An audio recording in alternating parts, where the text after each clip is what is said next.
करल सिखलही प्यार।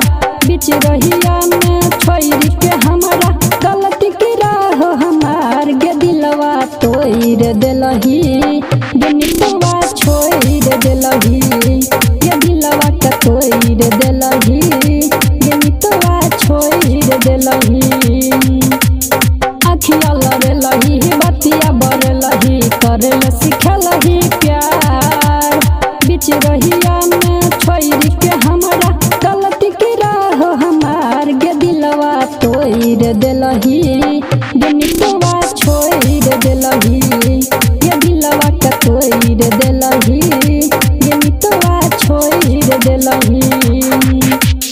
शंभू कुमार की धमाकेदार छोड़ देलही गे दिलवा के तोड़ देलही गे नितवा छोड़ देलही।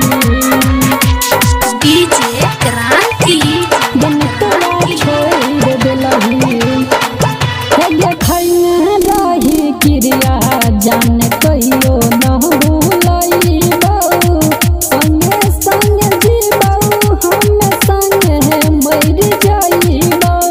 देलही जे धोखा गम के हमरा अखिया से बहैलो के दिलवा के तोड़ देलही गे नितवा छोड़ देलही गे दिलवा के तोड़ देलही गे नितवा छोड़ देलही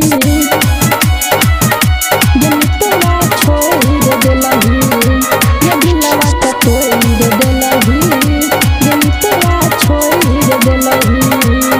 अभी आप डीजे क्रांति गे नितवा छोड़ देलही गे दिलवा हम जिंदगी डूबल नहीं रहबो याद में हमारा सुन के दीवाना तोरा मिलतौ न फेर बाद में। राइटर पर कस संग सजन पा भेल हो अत्याचार गे दिलवा तोड़ देलही गे नितवा छोड़ देलही गे दिलवा के तोड़